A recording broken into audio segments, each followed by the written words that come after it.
Good morning, everyone. Thank you. Now, achieving development goals for African countries is an unfinished business.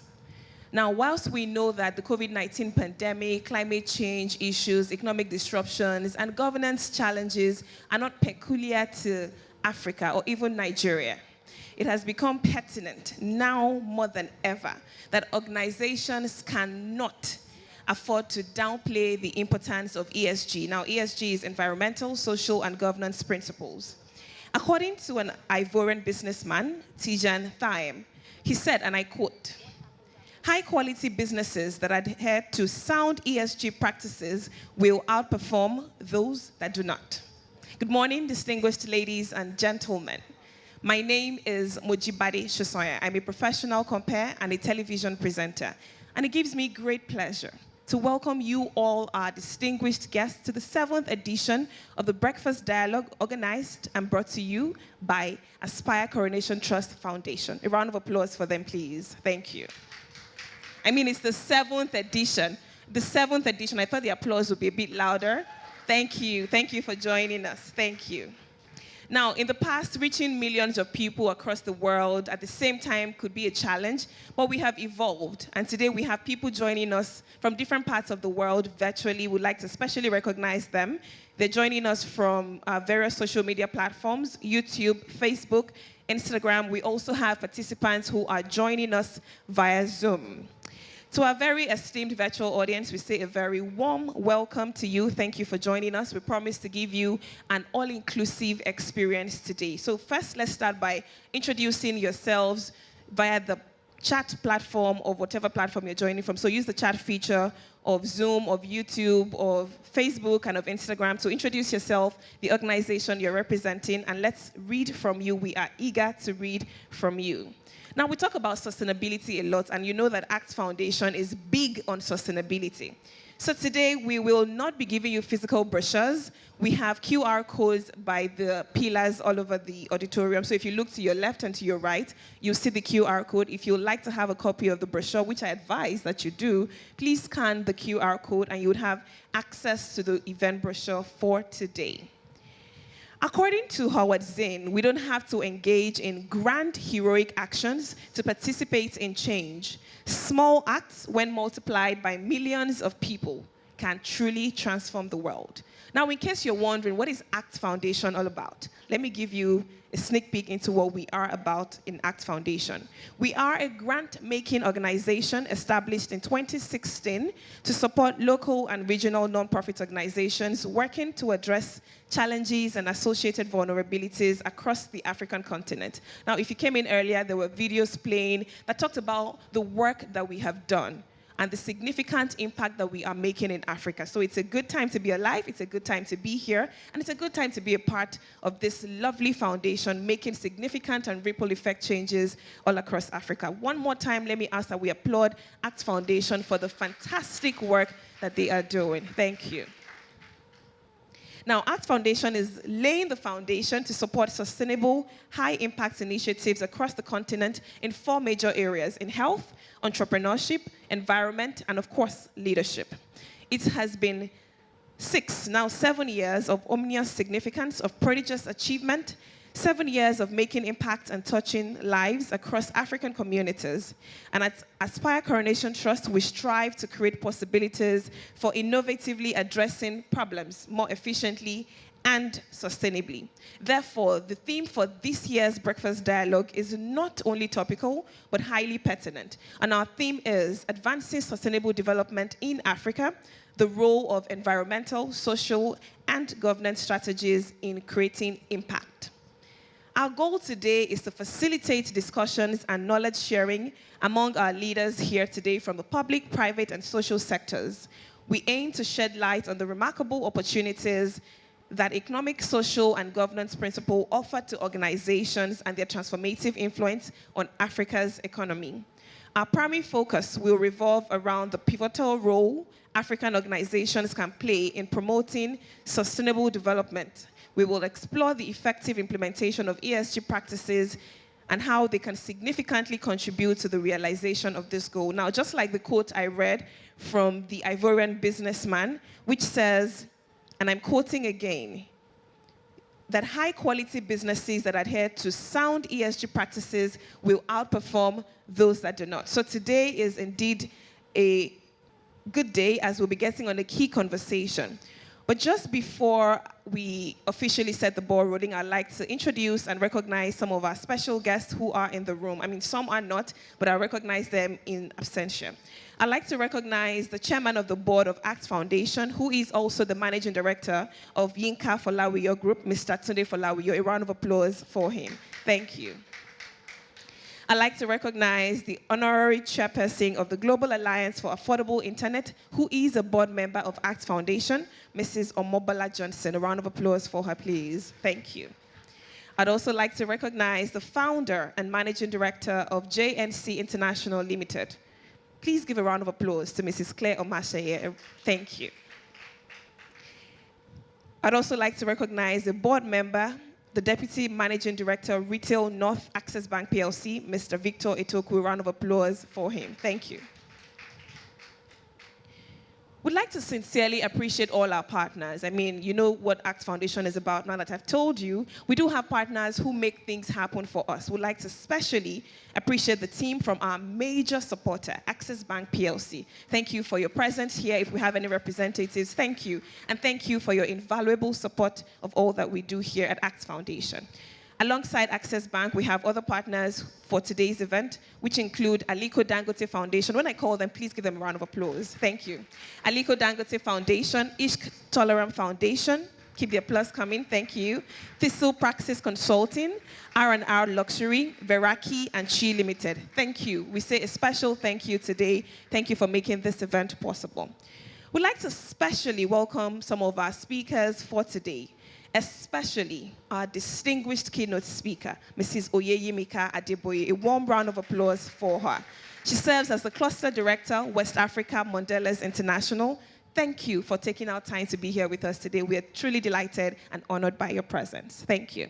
We'd also like to welcome all our erudite speakers from our panel conversations, our moderator, and of course, our masterclass sessions, who will be providing us with expert insights on thematic issues later today. We thank you all for coming. And we'd like to thank a special group of people, every one of you in the room. Give yourselves a round of applause. Thank you for coming. Thank you for joining us on this very topical conversation this Thursday morning right here in Lagos, Nigeria at Lagos Oriental Hotel. Now, just before we conclude the conference today, we'll be offering you 2 special masterclasses, and they are going to be enlightening sessions. If you'd like to find out the topic for these masterclasses, again, please scan the QR codes, because at ACT Foundation, we walk the talk of sustainability. No paper brochures today. Scan the QR codes. You have access to the event flow, to the profiles of all our distinguished speakers, and everything that you need to know about ACT Foundation will be provided. Now, just like I said, the QR code will grant you access to the program brochure, detailed information on all the sessions, including the schedules, the facilitators, and the topics. Additionally, I'd like to recognize a very special woman in the room. You may ask or wonder, who is this special woman? She's a nation builder who has brought about radical change to our society. She's a quintessential leader. You can call her a mother of many nations. She is the one and the only distinguished host of the 2023 ACT Foundation Breakfast Dialogue. I'm talking about none other than the CEO of Aspire Coronation Trust Foundation, Ms. Osai Alili, a woman who has led the organization in galvanizing social impact over the past 6 years. Thank you, Osai. We're truly honored by your contributions to Africa at large. Now, if you're going to post on social media, which we would implore you to please post, use the hashtag BFD2023, hashtag BFD2023, and please tag us at ACT Foundation with an underscore. So ACT Foundation and an underscore. Thank you all so much for joining us. We once again welcome you to the 7th edition of ACT Foundation's Breakfast Dialogue today. We are confident that your participation will not only bless you, but it would have a ripple effect on Nigeria and on Africa as a continent. Thank you all, and we promise that the valuable insights will inspire a stronger commitment to fostering a more sustainable Africa. Welcome once again. My name is Mojibade Shosonya, and you will see my face a lot today because I'm serving as your compere. I'll be coordinating all the activities. Someone was going to clap for me. Please go ahead. Thank you. Thank you. Now, as the compare, I can only do a light welcome. It is not in my place to officially welcome you, our distinguished guests, both physically present and those virtually joining us. I can't do the welcome. I'll be inviting a distinguished lady, a change maker, a visionary and innovative leader, an avid advocate for healthcare reform who continues to positively influence public health policies in Nigeria and beyond. Please let us make welcome the founder and managing director of JNC International Limited, whom we are privileged to also serve on the board of ACT Foundation, Mrs. Claire Omasheye. A round of applause for her. Thank you. Keep the applause coming till she gets off stage. We're truly honored to have you here to officially do the welcome today at the 7th edition of our Breakfast Dialogue. Good morning.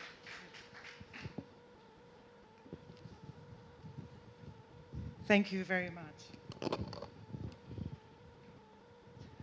Wow.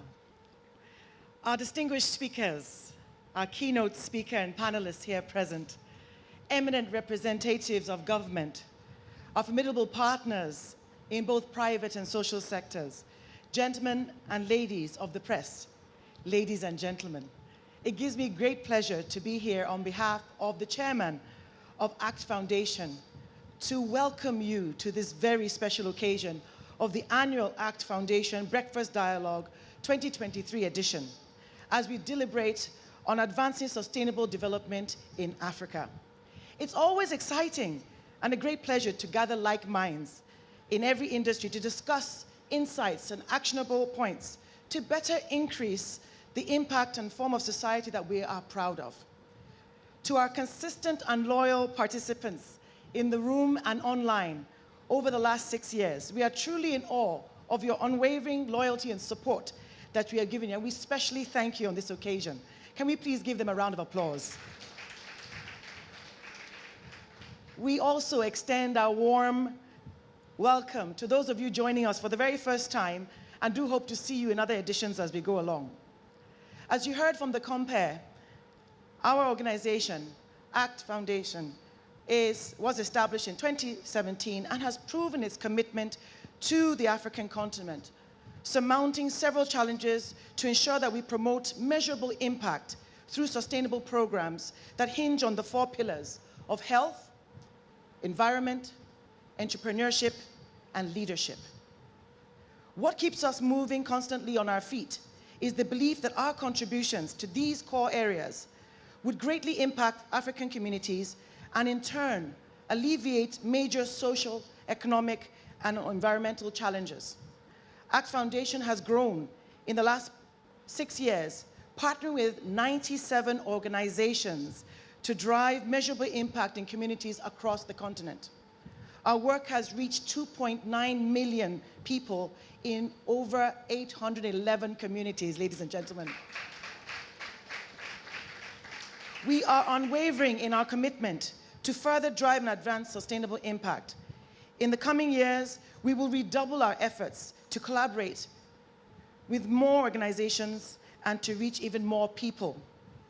Our goal this year is to help remove the boundaries, mentally or physically, that may be hindering African organizations from significantly contributing to the achievement of sustainable development through the effective implementation of ESG practices, thereby reducing the challenges that are faced in Africa, such as poor healthcare systems, climate change, food security, youth and entrepreneurship development. It is our hope that these discussions today will stir up innovative solutions and build in us the resilience to ensure that we have measured impact across the continent, not only on the individual level, but collectively to be able to establish initiatives in both the public sector, private sector, and organized civil society. An efficient private sector will also, of course, accelerate Africa's development. Here today with us in this room are a diverse group of experts, various sectors and socioeconomic backgrounds. They will be sharing with us their insights and strategies for advancing, significantly contributing to the achievement of sustainable development through the effective implementation of ESG. Putting this together today has given us a premium event that could possibly help us to support all the partners in the room. And I do hope that we're going to have an incredible day today. And I'm sure from the people I see in this room, it's going to be an amazing event. I therefore, on behalf of the chairman of the board and the board and management of ACT Foundation, want to extend our sincere gratitude to each and every one of you for believing in us, because we couldn't have done it without you. Thank you for listening, and enjoy the rest of the program. Thank you very much.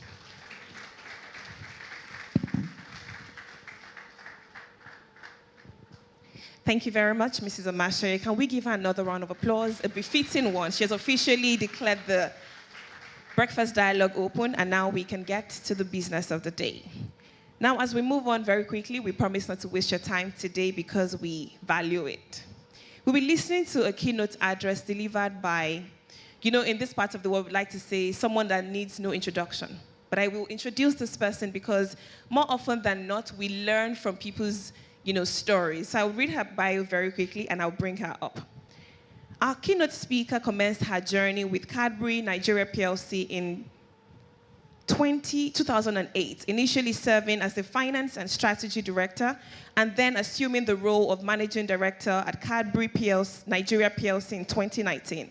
I think it's worthy to mention that she was the first female Managing Director of Cadbury Nigeria PLC in over 50 years when she assumed that duty. So she's an exceptional woman who is a trailblazer. She currently serves as the Cluster Director for Mondelez International West Africa. Mondelez International Incorporated is a global company specializing in confectionery, food and beverages, including iconic brands such as Cadbury, Oreo, Toblerone. Mondelez strives to redefine snacking by offering the best snacks that are produced ethically. With 80,000 plus employees worldwide, their growth strategy centers on consumer-centric approaches, operational excellence, and fostering a winning culture. In addition to her corporate roles, Ms. Adeboye is involved in philanthropy, serving on the board of trustees at YEO Foundation, which empowers underprivileged women. She also collaborates with Handmaid's Wheels, a Christian NGO that mentors and empowers professional women. Distinguished ladies and gentlemen, please join me as I make welcome a mentor, a business leader, a pace setter, a woman breaking the bias and inspiring many others on her journey of tenacity and resilience, a gift that keeps on giving, a trailblazer, the one and the only, Mrs. Oyeyimika Adeboye. Round of applause for her as she comes up stage to deliver her keynote address, which will focus on empowering sustainable development in Africa through environmental, social, and governance strategies. After such a powerful bio, I thought the applause will bring down this room. Let's make welcome our keynote speaker for today. Over to you, Mrs. Adeboye. Thank you. Good morning. Good morning. Wow, was that me she introduced? I looked around. Thank you so much. Thank you, ACT Foundation, for inviting me here this morning. Truly privileged to join you on your 7th edition of this. I did go online to check you out. Osai, well done. Well done. There's a lot going on, and truly privileged to be here. Happy to be part of this, and happy to come and talk about the topic that is now, it's a buzzword, but it's a buzzword that you can't ignore because entities like ourselves are bound by ESG. This platform is probably, I'll say, apt because Nigeria is beginning to imbibe the importance of ESG. It's taken Nigeria a while to do so, but when I talk later on about the things we're doing, you understand why I say it's taken Nigeria a while. For me, I think the best way to address this and to touch the point is to showcase what we do as an entity. First, because I'm not an expert at ESG, the panel will do that because they're experts here. But I think secondly, to bring it to life, if you talk about something, you need to walk the talk. And I believe the best way to showcase the walking the talk is to say what we do at Mondelez. And let me tell you a bit more about Mondelez. I know, sorry, I honestly forgot your name. Moji Pade, thank you. She talked about Mondelez, and people are wondering, MD of Cadbury Mondelez. So just to give you context and to explain that better, So everybody knows Cadbury, right? Everybody knows Cadbury. You know Cadbury chocolate, you know everything about Cadbury. Mondelez is a holding company. Mondelez bought over Cadbury about 10 years ago. We actually celebrated our Purpose Day yesterday. You know, no, Purpose Day is 1st of October, but we celebrated it yesterday. Just to bring to context, Mondelez is a global company. We like to think of ourselves as a snacking company. So everything we do is snacking, chocolate, biscuits. In Nigeria, you know us, but I'll come to Nigeria later on. Oreo cookies, everybody knows Oreo cookies. Belvita, Lu biscuit, LU biscuits. Some people in Nigeria call it LU Tuck. If I name some of our brands, you get the Chips Ahoy. I can go on. That's who we are, Cadbury Dairy Milk, Milka, Toblerone. That's who we are globally. 6 of our brands turn over $1 billion a year. You know, so 6 of our brands turn over $1 billion a year. I'm really aspiring for Nigeria to be in that space as well, so I'll tell you a bit more. So Cadbury Nigeria is a subsidiary of Mondelez. We're quoted in Nigeria, so we're 25% owned by Nigerian and international shareholders, and 75% owned by Mondelez. A lot of what we do is guided by a global entity, and that's why I said on the ESG platform we started quite a while ago, long before most African countries started talking about ESG. Cadbury Nigeria PLC, where I am managing director, and West Africa is part of my geography. Some of our iconic brands, Bonvita. Does anybody know Bonvita here? If you say no, I'll leave, because then I won't have a job. Bonvita, iconic Tom Tom, the big black suit, we get the big black suit, we get white stripe. Nah, Tom Tom, yeah? For those who are my age, you know that advert. For the modern generation, you know Breathe For It, which is where we are now, the platform we're using to promote Tom Tom. So for us, what does sustainability mean? And I said I'll talk about it around what Mondelez does, because I think that's the best way to drive this around. We say our purpose is to empower people to snack. We're a snacking company. And everything we do is around snacking made right. The key word there is making it right. So, you know, the word we use, the mission of our company is to lead the future of snacking by offering the right snack for the right moment, made the right way. So that guides our values. And our values around snacking is very critical. Across Mondelez International and across the world, we strive to love our consumers and our brands are very important to us. We strive to grow every day and do what is right. And doing what is right, probably, I would say, is the foundation of ESG, because if you look at what ESG is all about, it's about doing what is right for our environment, doing what is right in our communities, doing what is right in terms of governance and how we run our entities, doing what is right with our people and the people who work not just in the company, but all our business partners. Over the years, we've evolved into what we call strategic priorities. You know, we have 4 strategic priorities as a company. We initially, interestingly, had 3. But about 5-6 years ago, we created the 4th one. And this is where this is so relevant for us today. The 4th is growth. Obviously, we want to grow our business. When the business to grow, when the business to make money, when the business to return to our investors profit. So growth has been one of the key things that we said is our first pillar. Our second pillar is execution. We execute with excellence. If we don't, we would not be the company we are today with the brands, the iconic brands that we give to our consumers. And we talk about culture, because at the end of the day, what we're giving, we're providing consumer goods, edible food, snacks. And culture is so important because, you know, if you go across the world, for example, interestingly, you know, the snack, what is called the snack in Nigeria, you know, you'll be amazed, it's different from what is called the snack outside of Nigeria. Can I give you an example? Dundu is snack in Nigeria. Interestingly, it's not in other countries, it's part of food. I'll give you another example. So we do biscuits. And if you notice, we're going into baking goods now. Because in Nigeria, bread is snack. So when the survey was done and they asked people what is a snack, they said bread. In other countries, bread is not a snack. So culture is so important in terms of how we define the community we work with and how we service the community we work with. And the last, and not last because it's the least important, but it's just because in terms of how we designed the messaging comes as a last, is sustainability. Sustainability is what we're talking about today. And sustainability is so important to us that when we talk about making snacking made right, the ESG priorities form the basis of that word, sustainability. Every year we release a snacking made right report. We're governed, and we release a report that tells the whole world what we're doing in terms of making our snacks. And it measures the progress we have made based on the commitments that the company has made. We've given some benchmarks. As a company that's also quoted in New York, it's so important that you follow the governance principles of the stock exchange. So we align our snacking made right strategy to our business strategy. And we focus on what we believe will make the big difference and deliver long-term impact. Because there's no point doing things that is good for today, but you forget about it in a year or two. So in terms of how we think through this, we say, you can sit down and have 100 different priorities, and we can say we want to narrow it to 10. But if the 10 would not make a long-term impact, it's not worth doing. And we have a comprehensive governance structure, as I mentioned, that provides strong oversight of our ESG efforts. Our board oversees our ESG-related risk. There's no board meeting where we do not talk about ESG priorities. It just is on the agenda. We don't forget it. It's so important to us.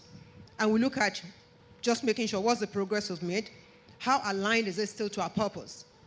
Are we doing things that are aligned to our purpose? Are we addressing our stakeholders' interests? Are we looking at the strategic risk involved in what we do? And the opportunities, because you have to keep looking at these things over and over again because there are opportunities there. So in terms of our priorities, obviously, the way we snack is important, but how we make the snacking is also very key. We built a platform on a 2025 goal. 2025 is now like tomorrow. So we've revised this. And a few months ago, we released our 2030 goals.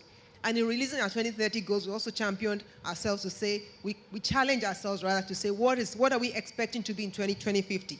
I know some people in this room are saying 2050, wow, that's miles away. But when I conclude this, the one thing I say personally to myself is that I want to leave an entity that my children and my grandchildren will find I'm still doing the right things, producing the right products that people can consume into the future generation. So our focus areas in terms of goals, making lasting impact. I don't want to go through everything, but I think maybe I'll just mention a few given time, and I'll leave the panel to talk more on the technical side. So we started Cocoa Life, and people say to me, what is Cocoa Life? Cocoa Life is our way of, we're a chocolate company. That means we're buying chocolate, cocoa beans, which we process. One of the biggest countries for cocoa is Ghana. Second is Cote d'Ivoire. Third, interestingly, is not in Africa, but Nigeria is aspiring. Nigeria is not in the top 4, unfortunately, in terms of cocoa, but we are in the top quartile, in terms of measuring our place in cocoa. And Cocoa Life, we started in Ghana, have spent quite a fortune as a business supporting farmers in Ghana. And the support ranges from community support, farming, teaching them how to farm, how to increase their yield. We build schools in their community so that the children don't have to go very far to school. They still have schools in their community. We do quite a lot with farmers in Ghana. And we decided to do the same in Nigeria. Actually, the Cocoa Life for Nigeria, we'll call it Cocoa Life 2.0, started last year. We kicked it off last year. We're already in 5 states, helping farming communities in those states, boosting capacity. And what triggered it? It's looking for non-oil export. In Nigeria, we depend so much on oil that we're not really focused on anything else. And we looked at Ghana and said, look, Ghana doesn't have oil. Okay, they found oil now, but they don't have oil. But they're doing very well with their cocoa. Their cocoa is globally traded. Why can't we, Nigeria, be in the same space? And we were historically, interestingly. Fun fact, the seedlings that went to Ghana that made Ghana today, guess where they came from? Cocoa seedlings. They came from here. The same way we talk about palm oil and palm oil in Malaysia. The seedlings that is making Ghana one of the biggest cocoa producers in the world came from here. So, as a business, we said to ourselves, we've got to get Nigeria back on that map, and back on that map in a very aggressive manner. Hence our investment in Cocoa Life 2.0 in Nigeria. 2 or 3 weeks ago, we had a session with government, and I'll talk about FBRA later on. FBRA is the Food and Beverage Recycling Alliance that we're part of. And the whole idea is to look at recycling and plastic, one-way plastic, and a lot of other things, and how can we as a sector support that. As a business for ourselves, and this is more from a global perspective, not because it's driven from a local perspective or global. We have said that by 2025, and 2025, I keep saying it's around the corner, we would have recyclable packaging material. That means that our Bonvita jar, our Tom Tom, the wrappers, what we call them pillow packs, buttermint, hot chocolate, all our packaging will be recyclable. That is an investment, and I can't tell you how scary that is for me as a business. Thank you. I can't tell you how scary that is for me as a business because it's not cheap. Recyclable material is today expensive. It's cheaper to use non-recyclable than to use recyclable. It is expensive. So it means, for example, that your Tom Tom that is 20 naira, I'll still need to charge you 20 naira, but I've got to make that packaging recyclable. So it's going to make the packaging of the candy more expensive, and we need to find other ways to save money to ensure that you still enjoy your Tom Tom and your buttermint. We also are focusing on child labor. And for us, this is so important. There is no business that works with us that doesn't sign a contract against child labor. And it doesn't matter where you're supplying us dustbin bag or you're supplying us air freshener.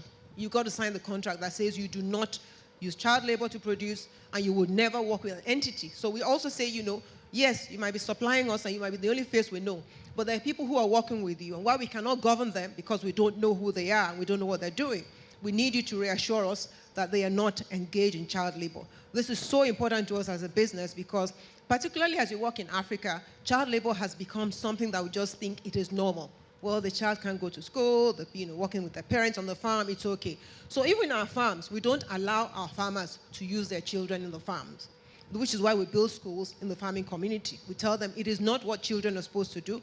If you're using anybody in your farm, they have to be over 16. Fred, correct me if I'm wrong, I think the age is 16, not 18. In some countries, it is 18. But for us, we have picked 16 as the age. So, in the spirit of just managing time, our ESG strategy is now part of our business strategy. So in all of our business plan, as we look at our Vision 2030 and what do we want to do as a business, we've decided to just ensure that the environment is so, so important. And why beyond the requirements, the legal requirements, beyond the business desires to do it, our consumers are getting more and more intelligent. And I always use the example of my own children. When they go shopping, they look at the back of the packaging and they read every single thing. And I remember one of my daughters saying once that she wasn't buying something. I said, why? She said, because the container is not recyclable and the ingredients are not organic and there's gluten and there's, lactose intolerance. A whole long list of things that I think when I was growing up, when they say buy X, Y, Z, you just put it in the shopping basket because you liked it. Not because you're looking at what is the entity that is making it doing. Are they making it in a factory that has nuts and you have nut allergy? Is it called out in the packaging? All of that is now so important to the generation that we're having to service today. And that is why when we look at how we talk about snacking made right, we also have to think of our consumers. How are they thinking? How are they thinking today? How would their own children think? Because if we say we want to be around beyond 2030, 2050, we want something that their children would also want to buy, So how are they thinking and what do they want to consume? We also know that investors, today investors are very particular about your ESG principles. The NGO sector, Sai would tell you that even when they go for funding, this is one of the things that comes up. So beyond even your entity as a profit entity, non-profits are also very focused on ESG. And that's why we're here today, and that's why it's being promoted here. The society and the environment we live in, there is no government today that will not make this important. Today, Nigeria is working on how do we get investment in. Most of these foreign investors will also look at what are ESG principles. People are bringing money to our country on the platform of what else is Nigeria doing. I want to touch a little bit on governance because people always forget governance in the ESG narrative. We talk a lot more about the environment. We don't remember governance. And governance is around integrity and how you do things. It's around what you call out. It's around the way you do things. Your culture is important, but the way you govern things in your entity is so important. So, I talked earlier on about child labor and how important that is. We have a process where we have that checked globally. We work with independent third-party entities who would rate our performance. So the Cocoa Life that we have implemented in Nigeria, we would be audited in a year's time by a totally independent entity to say we're doing all the right things in terms of what we called out that we want to do as a business. So it's putting demands on ourselves, but we're also the ones that have decided that it is important to us and we want to be measured by those demands. And, given our ultimate goal of profitability, you still have to make sure that while you're being profitable, you're also servicing your consumers and your stakeholders in the right manner. The challenge I would put today to the panel, as they come forward to talk, is what is it, that we need to do in Africa? Because in Africa, and I want to say this in the spirit of speaking it as it is, that sometimes we say things, but we don't do those things. We use buzzwords because the whole world is doing so, but we are not really serious about it. I think the challenge is, how do we ensure that we're doing the right things, and how do we monitor ourselves, rate ourselves, and stand out there and be called as a continent that is doing the right thing? We met the DG of NAFDAC a week ago, and she said something that really shocked me. We were saying to her that some of these things that you approve for us, the process is cumbersome. Why can't we just have you accept, if we're producing something in another country, I want to bring it to Nigeria, for example, NAFDAC still wants to approve and check and certify. And we say, well, look, if that other country has certified it, why can't you accept it? And she made an interesting statement. She said, globally, in Africa, only, I think, 3 or 4 entities, she said, are certified level 3. Level 3 is global international standard. Other countries are not, which means that she said, Nigeria is certified level 3, by the way. So kudos to us. But it means, she said to me, that I cannot take a product certified by a country that is below level 3 and accept it because I don't know what they have done. So I said to myself, how do we get the rest of Africa to the place where we can trust each other? If you go to Europe, for example, something certified in Germany, the German Food and Drug Agency does not have to come to the UK to check. Once they see the certification, they're happy with it. So we need to get Africa to that place where we can also say the same thing. I talked about FIBRA earlier on. FIBRA is the Food and Beverage Recycling Alliance. And FIBRA started itself off, again, working with government. And this has been so beneficial to us because it's one of those associations where I've seen government really participate in terms of, and taking it seriously. And I'm saying to myself, if Nigeria can do that, then other countries in Africa need to do it. Well, it's 30 manufacturers, so 30 food and beverage industry manufacturers. We fund it, so we put money into it. We're doing we're saying we don't want one-use plastic. We want recyclable plastic. We're putting in place collection centers. We're trying to educate communities on why it's so important to recycle and not throw those plastics in the lagoon or throw them on the road or in the gutters. We're doing a lot of work around educating. You might not have seen us yet because, Nigeria is an elephant. You don't eat an elephant in one day. But we do have a strategy and a plan to address this issue of plastic and recycling. We're working with collectors, we're working with recyclers, and I was really amazed at the number of entities that have already invested in Nigeria in terms of recycling. And it's so important that we look at this on a bigger scope. And another challenge I'll put to the panel as they talk, and I don't know what the agenda is with the panel, so I'm throwing a lot at them, is looking at glass recycling. We sat in that meeting and heard somebody tell us, and they're the biggest glass manufacturing company in Nigeria. They said they import broken glass from China because we don't have enough glass in Nigeria. So I'm like, really? We import broken glass from China to make glass in Nigeria. So we need to find a way to educate people around glass because there's a lot of glass out there, but we just throw them away. We need to find a way to recycle it. So I've talked about, government is about to introduce a single-use plastic tax, a green tax. Unfortunately, I'm not sure that, fortunately, first of all, the current government has suspended this tax because it was clearly not thought through. There's still a bit of work to do because as manufacturers, we had a lot of questions that we couldn't get answers to. So they need to go back and really work this out. But I think once they work it out, it is worth the while for our country to have that and to have other legislation that will, maybe, I wouldn't say force, but guide entities to doing the right things for the environment.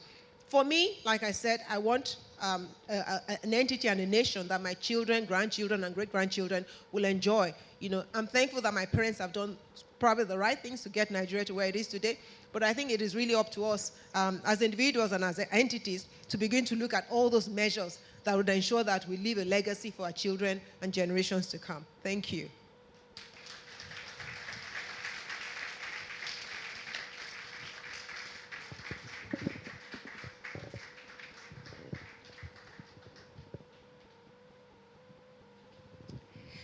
Thank you very much, Mrs. Adeboye. Can we please give another round of applause, a befitting one, for our keynote speaker? Thank you very much, ma'am, for your enriching, insightful, and thought-provoking session. Indeed, we must do what is right. And of course, we celebrate you for the great work you're doing at Mondelez International. One more time, another round of applause for her. Thank you. Now, just before we move to the panel conversation, I'd like to remind us, like I mentioned earlier, that we do have a host of exciting events following the panel, so don't go anywhere. We want you to stay tuned. We have 2 special masterclasses that will be led by industry experts and the announcement of our 2023 Changemakers Innovation Challenge winners. We do have another special announcement, so we want you to stay with us and don't go anywhere. We encourage you to stay until the end because there are special things that will happen and we don't want you to miss out on any one of them. Now we'll move on very quickly without much further ado to our panel conversation today. Our panel conversation will focus on navigating the rising tide of ESG, opportunities and challenges in implementing these ESG principles. Now to moderate our panel conversation, I will bring up our moderator who will be upstage to receive other members of this stellar conversation today. Our moderator is someone I'd like to call the Queen of Sustainability.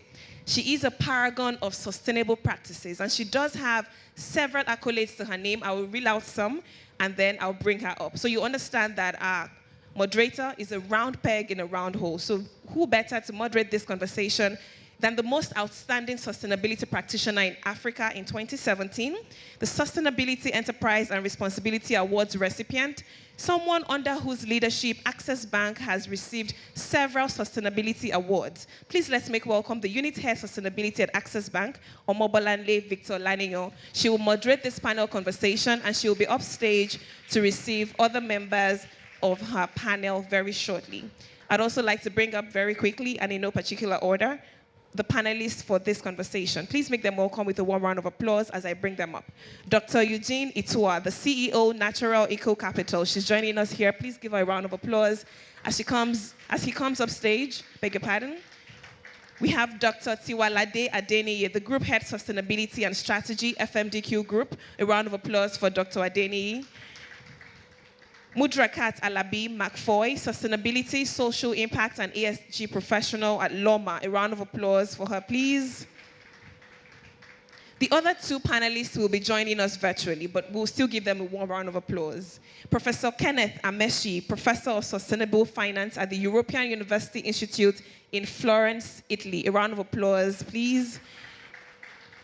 And finally, to join this conversation, we have the Responsible Business Executive at Accenture, Johannesburg, South Africa, Keithwe Nkuna. A round of applause, please. Thank you very much. I'll now hand over to our able moderator to take the conversation up from here. Thank you, Moji. Good morning, everyone. My name is Omobolanle Victor Lanignon, and I'm very excited to be here today. I'm very, very pleased that the topic for this year's Breakfast Dialogue is focused on sustainability, which is something very important. And like the keynote speaker had mentioned earlier on, it's not just a buzzword, it's something that we all need to take seriously. And on a lighter note, maybe not lighter, my sustainability career, 6.5 years of that was with Cadbury, which is now Mondelez. So I know and I could identify with the things that she has said. Those strategies, the priorities of Cadbury has been there over the years. I was the first sustainability manager at Cadbury, so I was very excited, you know, when she was talking about the things that they're doing and the progress that's been made so far. I know she's not in the room, but I mean, kudos to Cadbury and other organizations that are embracing sustainability and ensuring that the right practices are being embraced and practiced, and they're influencing other organizations, including their suppliers, to do the same. So this is our panel, and welcome to our panel discussion. It's themed Navigating the Rising Tide of ESG. We are looking at opportunities and challenges in implementing ESG principles. So we'll be exploring environmental, social, and governance considerations and the impact on organizations and across various sectors. What is ESG? Environmental, social, and governance, that's what it is. And is emerged a very powerful framework. But it doesn't just, many of us talk about environmental and social issues. The governance part is very, very essential. And I think that keynote speaker had pointed at that, because that helps ensure transparency, accountability, and ethical decision making. It has also gained significant momentum, transforming the way that businesses, non-profits, and social enterprises operate. So ESG principles have become fundamental drivers of strategic decision making, stakeholder engagement, and long-term sustainability. It presents both exciting opportunities and unique challenges for organizations that are seeking to create positive change while managing the impact on the world. So for organizations that are aligning their strategies and their goals to 2030 is understandable, because again, we're not meant to leave anyone behind with respect to implementing the Sustainable Development Goals. And a single tree cannot make a forest. We all need to collaborate. I tell people, we don't have 17 Sustainable Development Goals. We have 16. The 17th is the how, and the how is collaboration. So goal 17 that speaks to collaboration is really about how do we achieve goals 1 to goal 16. We have distinguished experts that bring various perspectives, diverse perspectives from various sectors, including finance, sustainability, corporate leadership, academia, social impact. They'll be sharing their experiences with us today. So let's journey with them in this transformative journey of today's panel session. Fortunately, they are all my friends. So who else do you do this with without a friend? So I'll just speak a bit about them. Dr. Tiwalade is a sustainability ESG expert with over 12 years experience in sustainability and ESG risk management and finance. He currently leads sustainability at FMDQ Group. Mudrakat Alabi McFoy is a results-driven sustainability, ESG, and social impact professional. Our work targets effective social impact projects and complex sustainability issues, both in private and public sectors. She currently works with LOMA, and she's dedicated to climate action and advancing the SDGs. Dr. Eugene Itua is the CEO of Natural Eco Capital, and he's very, very passionate. He supports both public and private sector organizations in their drive for more sustainable, resilient business and economy. Actually, he co-led the technical team that supported the National Assembly in the Climate Change Bill, which is now the Climate Change Act 2021 of Nigeria for the 9th Assembly. Dr. Itua is also the National Project Coordinator, elaboration of Nigeria's long-term low emissions development strategy, what we call LTS, and is the regional coordinator of West Africa Capitals Hub.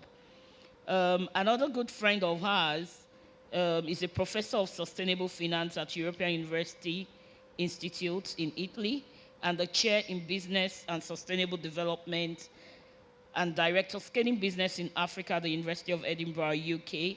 Professor Kenneth Amechi is joining us online. Our association, the Sustainability Professional Institute of Nigeria, is the president of the association. The vice president, Ini, is in the room. Ini, I would like to acknowledge your presence.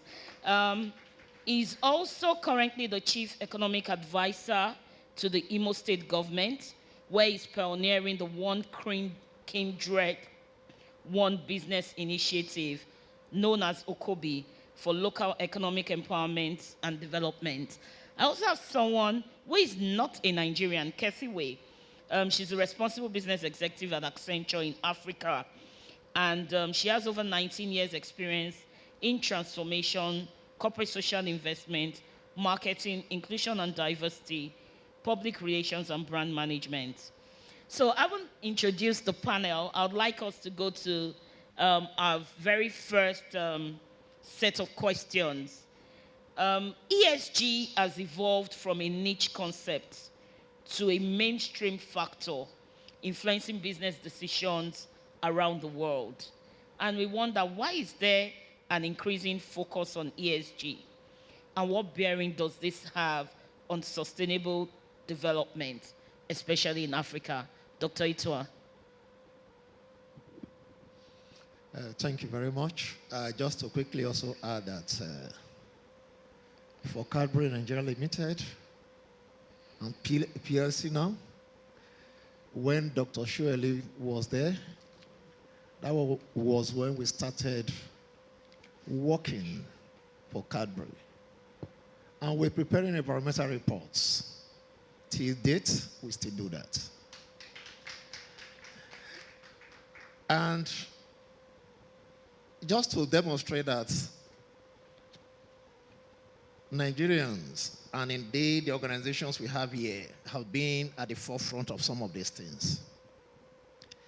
ESG means everything to some people. ESG means nothing to some other persons.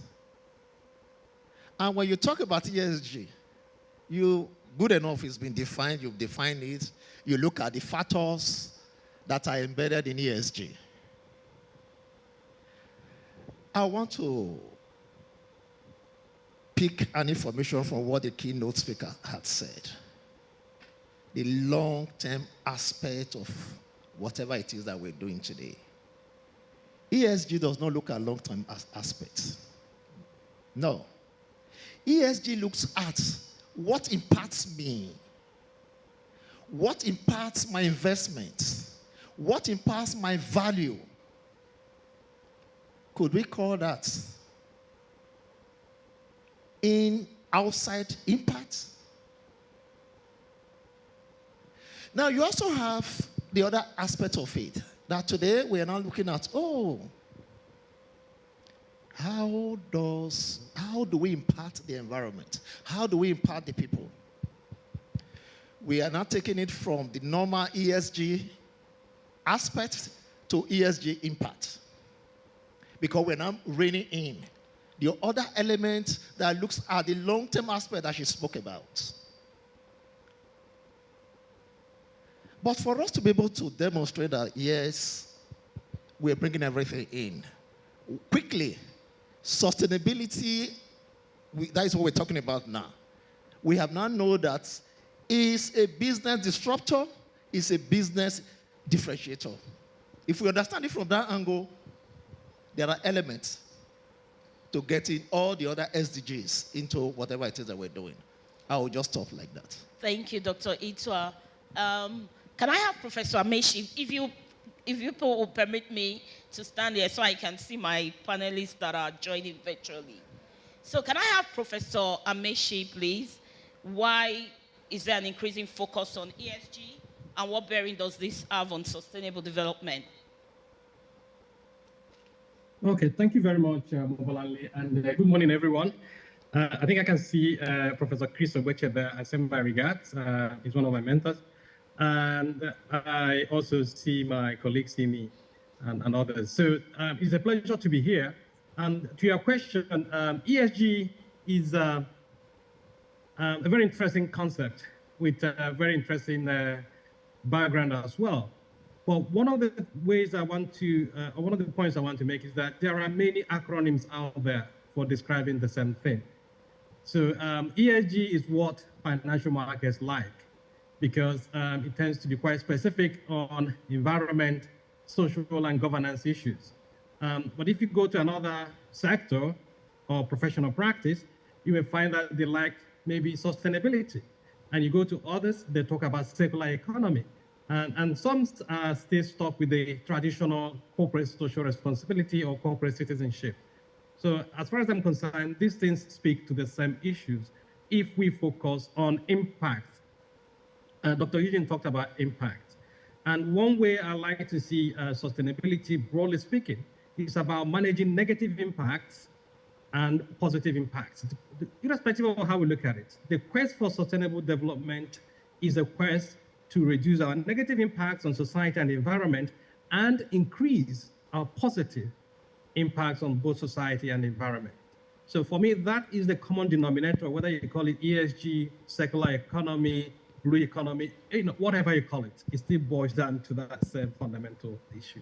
Thank you. But the good thing about ESG is that it allows people in financial markets or those who are interested in sustainable finance to appropriate that notion of impact into their everyday language. Thank you very much. I'll call Dr. Tsualade to tell us about the impact of ESG on sustainable development in Africa, maybe even narrow into Africa. Okay.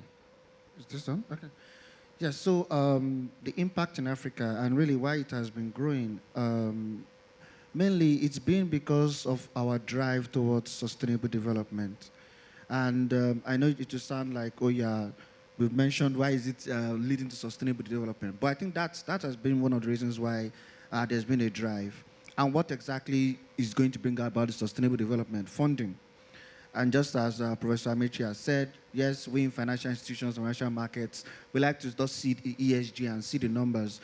But at the end of the day, it's because we are trying to measure impact. And you have to know what you are funding, the negative and the positive impacts. So when companies begin to embrace ESG, it's easier for financial institutions and financial markets to fund these things and then lead to sustainable development. Because at the end of the day, the funding has to come. We can have all of these beautiful ideas, reducing factory emissions, focusing on having no child labor or forced labor in your system. Everything needs resources, and most of these resources are usually funding. Now, because we've had that ample area where we have many financial institutions coming to Africa, there's been that push to have ESG streamlined in many companies. Thank you. Thank you. So I'll go to the ladies. Kathy, could you tell us about the role of ESG and its impact on sustainable development in 1 minute, please? So thank you so much for having me. And just a correction, it's Ketiwe. And I think for us, sustainability and ESG is something that is really at the center of purpose, right? It's really about making sure that the current incumbents make sure that we contribute to making the world a better place. So as Accenture, we have deep expertise in helping clients improve their environmental, social, and governance performance, raising the bar on purpose, and embedding the responsible business principle by design. And how we do this is really through collaboration. I've heard collaboration mentioned a number of times. So we work very closely with partners to help our clients achieve their sustainable objectives and deliver outcomes. Some of those include the World Economic Forum, United Nations, Global Compact, as well as the World Business Council for Sustainable Development. I think a big component around this is looking at this holistically, right, beyond just the environment component, because I think corporates tend to focus extensively around the environmental component. How do we leverage ESG? Enable and address our developmental gaps as the African continent. So there lies a promise in addressing the challenges through sustainability, leveraging technology, leveraging partnerships, and leveraging collaborations. So how we bring that to life as Accenture is really working with our organizations and our clients to help them put in place strategy and compatibility guidelines in defining their sustainability ambitions, building their business cases, and developing a sustainability roadmap. Okay, so I'm going to ask you a follow-up question because I know you have to leave shortly. And then I'll come back to Mudrakat, right? So you work with Accenture and you guys work with clients, public sector, private sector, on ESG. So, I mean, we've said it earlier on, many investors are looking for increased ESG performance in their portfolios. So what should companies do, right, to meet those expectations? And on the other side, what role does technology play in all of this, in assessment, measuring? We talked about governance and the need to be transparent and ethical and, report on ESG. So what role does technology play? And what really should companies do to meet the expectations of their stakeholders, which are increasingly evolving and, changing from time to time? So I think I'll answer your first question first. So climate change is a major driver for enterprise innovation. I think that's how companies need to see it, as an opportunity for them to reinvent themselves while we are addressing the real challenges that we have around climate action, for one, but also the major differences we have between the haves and those that do not. We cannot continue to leave out those that are marginalized. So how does companies actually play a role in that? So climate action is a major driver for that, and organizations who immerse, as you mentioned, are under immense pressure to accelerate their sustainability goals and achieve this while generating economic growth and new opportunities. And the role of technology for us is really underpinned by artificial intelligence data and industry-specific cloud platforms. That is how Accenture, together with Evernote and Microsoft, are actually joining forces hands to actually support our clients to decarbonize their IT, for example.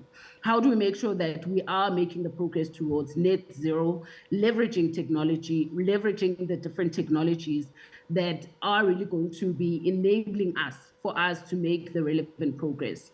Our partnership with Microsoft and Evernote is helping organizations to find new value at the intersection of technology and sustainability, from embracing green software development principles to sustainable cloud migration to digital twin technology, as well as a stronger performance for strong performance for competitive advantage. So those are just some of the components in terms of how we are enabling and embedding, and the promise of technology to enable ESG measurement, because this is then not based on gut feel or manual processes, but it's leveraging technologies such as artificial intelligence and data analytics to actually derive the value that the different stakeholders would be seeking from respective organizations.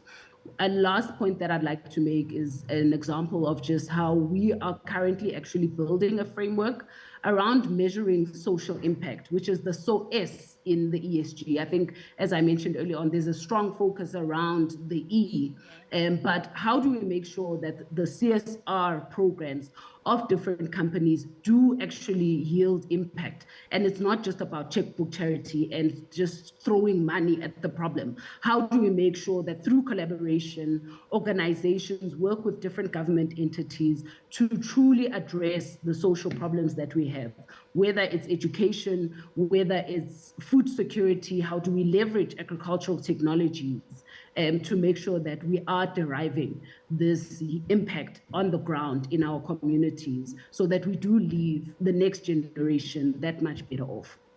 Yeah, very important point there around need for increased focus on the S in the ESG, especially considering the fact that we're in Africa.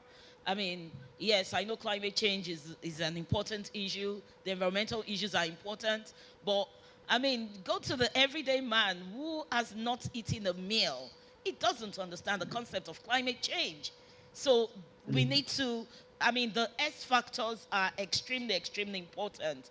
And so we need to ensure that we create that balance and don't just face one direction. So I'll come to you, Mudrakat. You'll be telling us about the role and the impact of ESG in sustainable development in Africa. And at the same time, tell us please about LOMA's ESG principles, just give us like an overview and the challenges that LOMA faces in aligning waste management practices with ESG principles, especially, in a government setting, and how do you overcome them? Okay, I would address the first question, and I would like to create a distinction between ESG and sustainability. I would like to create that line because it helps people understand it and is less abstract. So I think most of the audience here should consider ESG as an internal check within organizations, within companies, within government agencies, while sustainability is an external thing. It's more like an umbrella, right? So that's a key distinction because there was some allusion to the fact that these terms are all the same thing and maybe they overlap. No, they don't. ESG is a way to hold companies and government agencies and organizations accountable for the environmental impact and the social impact of their actions. I would also say that ESG has gained prominence because my colleague here referred to it. It has gained prominence, and to put it quite bluntly, because of companies and organizations' bottom line. There is a scramble to abide with climate actions and other such measures because it's now beginning to affect their bottom line. So because there is that threat hanging over their heads, there is this urgency that should have been, because, climate change hasn't stopped advancing just because there is a buzzword now. No, that hasn't changed. But right now, it affects the bottom line, it affects funding, it affects investment, and so there is more concern given towards it. I don't know, but in my research, I don't know if this is general knowledge, yes, but there are some under rumblings that advocating to add a W to ESG to fully account for the waste factor. Every action that comes from the E and the G and the S, it has an implication in waste production and waste generation. So I think that is an important area that we should look out for. That would be a trend that could come up in the next couple of years. But at LOMA, what we do is to encourage decision-making that incorporates ESG and sustainability criteria. We work on frameworks that we can share with our partners, the organizations we collaborate with, and we amplify the importance of this encompassing phrase so that when it comes to the point of decision making, they're taking into account all of these various sectors. They're taking into account how they can quantify the impact they make in these different areas. And what, as a challenge in my experience and in my role so far, I would say that it's a challenge that cuts across all borders, both ends of the spectrum, and that is the major data gap we have when it comes to framework, reporting, disclosures. There is a major data gap that has a ripple effect on what we can report. It has a ripple effect on what disclosure means. So I think that a major challenge that we have as a government agency would be the data quality and data transparency. And have you been able to overcome that? So are you making progress? Yes. What are you doing? Yes, we're definitely. What baby steps are you taking? We're definitely working towards it. A lot of our PSPs are being required to disclose how much plastic they have recovered, how much bills those translate into. And as we begin to keep scores, we can tell you, we can say to you that, oh, okay, in the first quarter, so tons of single-use plastic was recovered and all of that. Then in another aspect, we're looking at waste diversion options, and that just simply means diverting waste from going to landfill. So we are encouraging and we're working on policies that would encourage waste segregation at source. So that way the onus is on the companies, the organizations to separate their waste at source, and they can measure that as well. And it can add to their... So that's a policy that everyone should expect to take implementation soon. Yes. But I would like to encourage you to also embrace AI technology, especially to address the data challenges. I'll come to that later. Yeah. So Dr. Itua, given your dual role as a sustainability consultant and an advisor to the Ministry of Environment on climate change, the discussions this morning, everyone has mentioned climate change one way or the other. Can you tell us the key areas where you've been able to bridge the gap between private sector sustainability and government policy?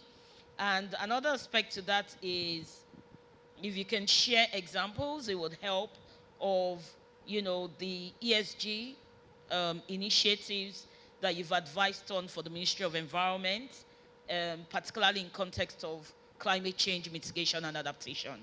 Thank you. Thank you very much. Perhaps I want to again make reference to the SDG broadly.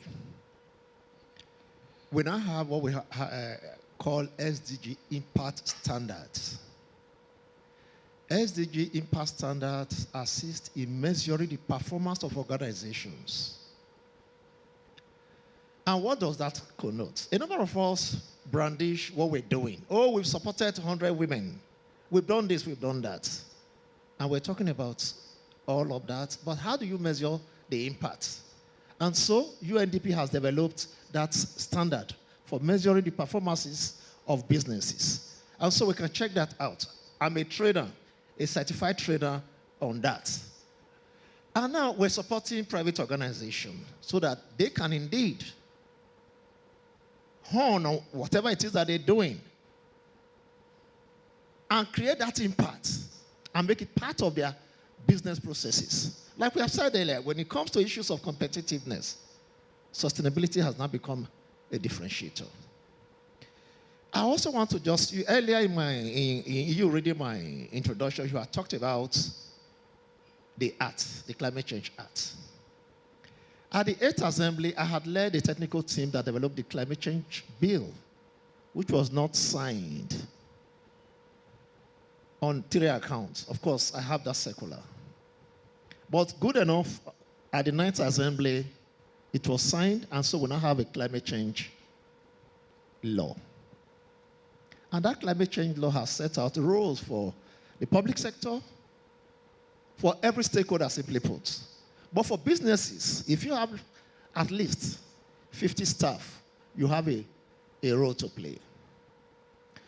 In other words, in terms of policy, we're helping everyone to come together, creating a level playing field so that we can do businesses that support the earth, that support people, that support everyone. You also have talked about the long-term low-emission development strategy. We're working on that at present, elaborating it on behalf of the federal government, on behalf of everyone. In 2021, Nigeria submitted the long-term vision to UNFCCC, and it became part of the Systems report, which was released before COP27 last year. So Nigeria is featured there among other countries. We developed that. Again, that has set the tone for everyone in the country, whether the private sector or the public sector.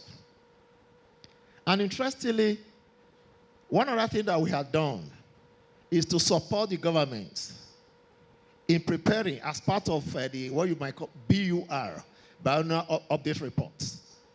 The mitigation aspect of the number 2, we assisted the government in getting that done. And interestingly, to actually help the private sector, we have worked with the African Development Bank in developing climate screening toolkits for businesses. And that toolkit is intended to be used across the 54 African countries. How can businesses screen their projects, their portfolios, and what have you, to be climate friendly? You have opportunity to use those toolkits. How can you even screen for opportunities beyond risk? You also have that to use. Can SME calculate their carbon footprint? We have developed carbon calculator for SMEs. Again, supported by African Development Bank. And one other thing that we have done is to actually map and bring a position paper on green jobs for the African continent. What is the private sector doing? What is the government doing? What should it be focusing on?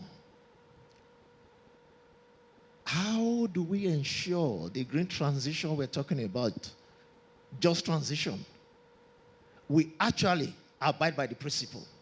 Again, the tools we have created are supporting in that. One other thing, financial sector credit facility. We developed it for African Development Bank with the intention of mopping up funds from GCF, JEF, all those funds. How do we get them to support the SMEs on the African continent, especially with the youth? Supporting the youth and supporting women. And to get that more effective, we're working on gender action plan that we're tying that into the financial sector credit facility.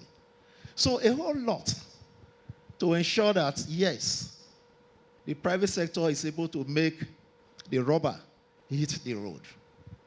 Thank you.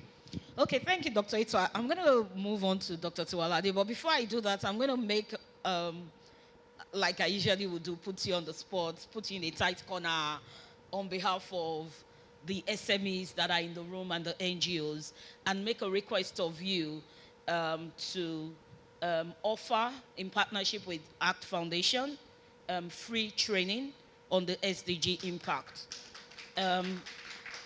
SDG impact standards. So I need you to say your yes before I move on to the next person.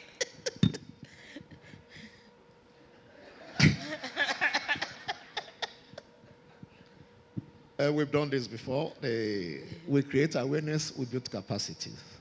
We will create awareness. And just to let you know. Build capacity. Yes, to let you know. In association with, we will have the DFIs. They have an association, AADFI, for Africa. We trained all of them on this toolkit. In fact, one other thing that we had done, we prepared mainstreaming, guidance note for mainstreaming climate change in lines of credit. And we trained all the DFIs on the African continent. So we have nothing to lose in that. So Dr. Itwa Osai, I would link up with you. Dr. Itwa, we will organize this training so that organizations are able to measure impact in a better way and report on impact. A lot of people do a lot of great work, but monitoring, evaluation, reporting, and learning that old MERL process, we have a huge gap in country. Thank you for helping. Dr. Tiwalade Adeniyi, FMDQ belongs to a group known as Financial Market Infrastructure. And I know that many people are not fully familiar with what that is, FMI is. But again, it plays a critical role in the broader financial system. How does your group contribute to, that's FMDQ now, contribute to enhancing transparency and trust in ESG-related financial transactions, which, you know, someone had referred to earlier on? And then Also, can you just give us a bit of additional insights into the kind of business that FMDQ does and how ESG principles are integrated into your operations and services? Thank you. Okay, thank you very much for that. So FMDQ started off as an exchange. So your capital market, where you go and buy and sell shares, started up as an exchange. And it progressed to become a full financial market infrastructure. Now, what does that mean? It means that when financial institutions and private companies want to raise credit on the capital market, you do so through the exchange, but then there are other activities that go on the back end. So you have things like you clear the transaction, you settle the transaction, and then you have technology all about that. So FMDQ now consists of several entities, subsidiaries that make up the group. So when you come to FMDQ now as a capital market, as a one-stop shop, you can run your exchange, do your clearing, and do your depository and all of that. But the key thing then will be what the capital markets, what role do they play? Now, as we know, exchanges all over the world are noted for their governance because they're self-regulated organizations, meaning they have to drive compliance of their members. They have to drive compliance of the private companies that are registered that want to actually do and raise capital. And because of that, the organizations are usually built on governance, transparency, and data. Now, they ensure that companies do the right thing because remember, when you come to the capital market to raise money, most times it's the public's money. When the federal government raises its bonds, it's the public's money. Everybody wants to buy into those bonds. So you have to protect it. And these things are regulated by SEC Nigeria, Securities and Exchange Commission. So you have to protect it. Now, for us, just like it's been done globally, the exchanges play a critical role in this ESG journey. And earlier I mentioned funding. And the truth is that a lot of companies want to do fantastic things on their ESG impact, but it all comes down to the funding. You look at your bottom line. Are there some transactions that you can take out of your balance sheet? Can you do certain things without actually getting more capital, without raising more capital? Now, traditionally and in the past, you could go to an exchange and just say, okay, I want to raise capital for XYZ project. But with the kind of ESG principles which FMDQ has also adopted, now we have things and a platform to actually say you want to come to the exchange and raise a green bond. So those are, you know that your bond is, or your particular capital is specific for a green project. And with that, FMDQ was the first company in Africa to develop the FMDQ Green Exchange, which is an exchange dedicated for just sustainability listings. So you come there and you're coming there for your sustainability bonds, the green bonds, social bonds, and things like that. So the Green Exchange was developed and launched in 2021. And I know Access Bank was one of the entities that came and listed a green bond. Yeah. We have the federal government has also listed a couple of bonds, and capital is being raised at that. That's money dedicated for certain projects. And then last year, we also took the journey broader into social projects. Like we said, we shouldn't forget the S. We took the journey further into gender bonds, into social bonds. We engaged SEC Nigeria. We're currently working on revising the investment bill to contain guidelines on those kind of bonds because we know that Nigerians need it. And we know that for you to do some of these projects, funding is required. And the capital market is always a good place to come for low cost of funding. So we've done all of that, and we've also gone into bigger social issues, looking at things around infrastructure development, infrastructure funds. How can you list them? How can you generate more capital? Development, infrastructure funds. How can you list them? How can you generate more? The National Housing Strategy Bill, which was for the entire housing strategy. So a couple of things around ESG that we do, but not just internally, but on the practical part of it. Thank you. Thank you very much. I'd like us to pay attention to, bills that will soon be released, policies like Loma's policy on waste management. Let's start to put our house in order, the investment bill. So we'll look out for the conclusion of that. I'd like us to project those online. I need to talk to my dear friend, Professor Ken. Okay, thank you. Always a pleasure to see you. So, as both a professor and an advisor to a state government, I need you to first, and this is on a softer, lighter note, let us know the unique perspectives that you bring to the table when it comes to understanding and promoting ESG principles. But then the main part of your question really is that how do you navigate political and budgetary constraints to ensure the sustainability of government initiatives, right? And then when you look at the interplay between economic development goals and ESG, right? They may seem at odds many times, not at times. So how do you address that interplay? Over. Thank you. How many minutes do you have for the questions and answers? Don't worry, just speak on out about 3 minutes, really. Okay. Thank you. In terms of the first one, my approach, I think my colleague from Loma wanted to make that distinction between sustainability and ESG, which is fine depending on the audience you're speaking to. If they understand where you're coming from, then that makes a lot of sense. For me, the language matters. So I try to use the impact narrative, and that resonates well with the audience I'm dealing with in Imo State.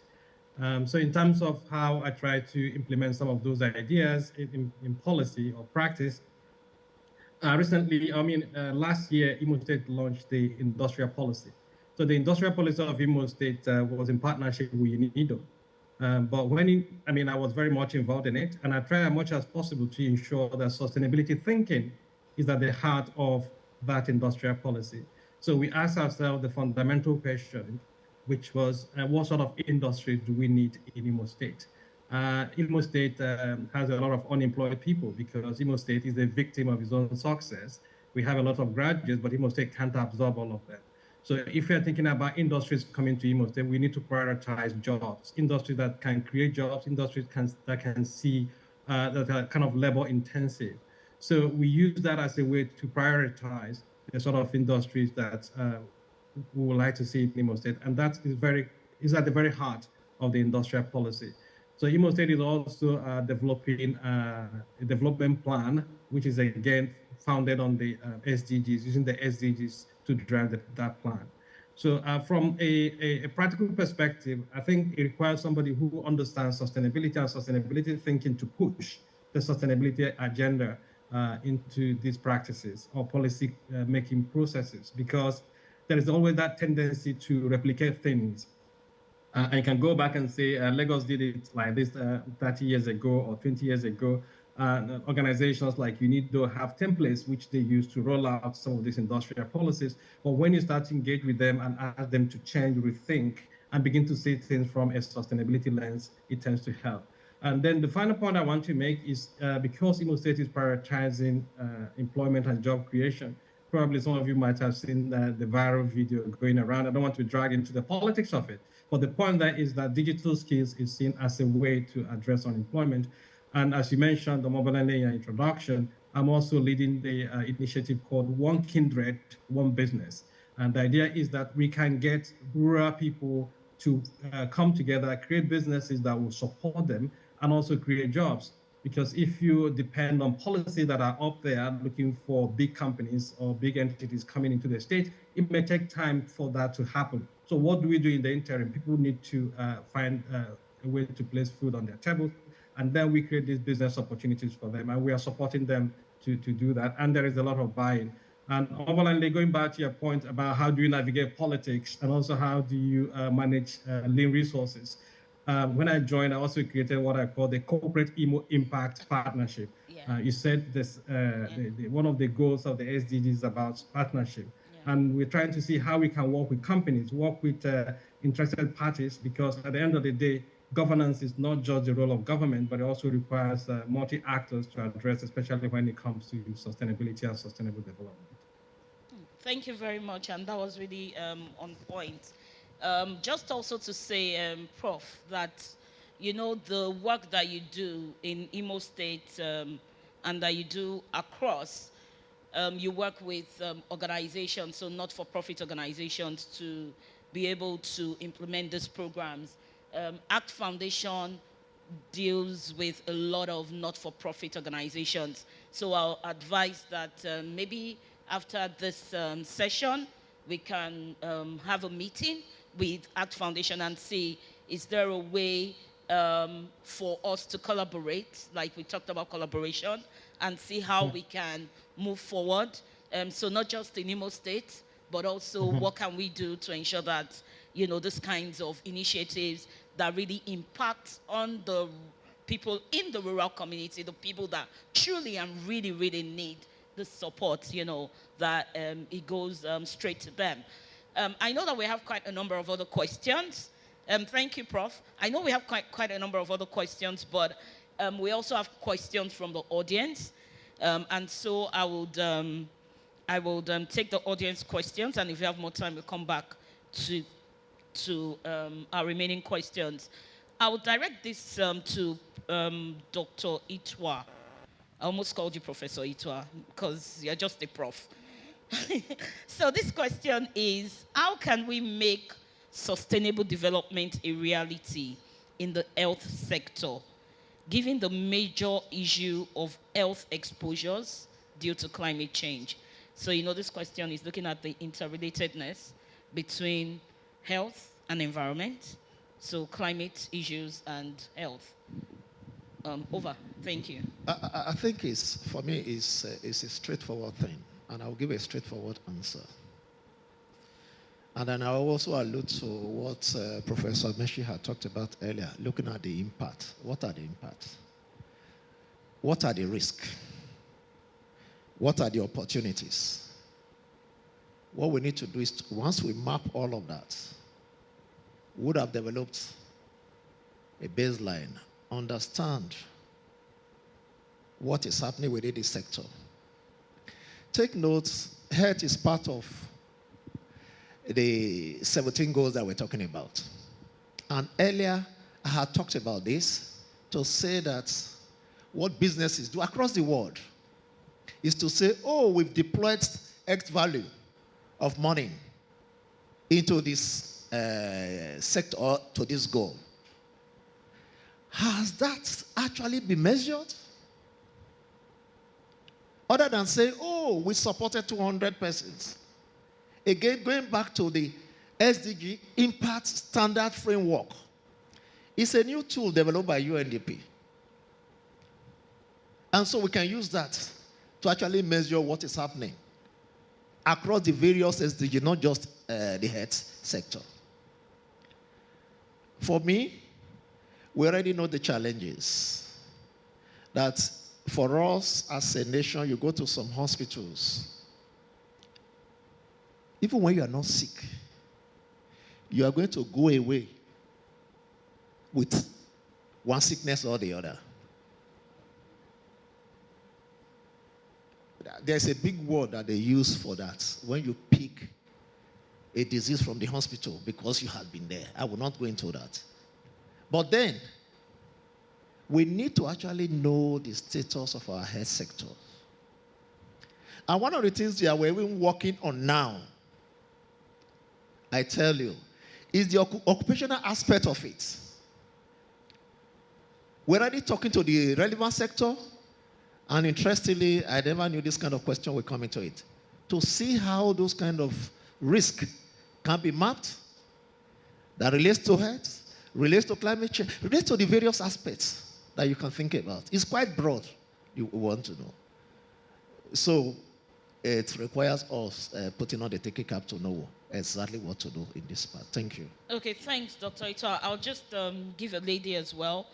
How do we make sustainable development a reality in health sector, given the major global issue of health exposures due to climate change?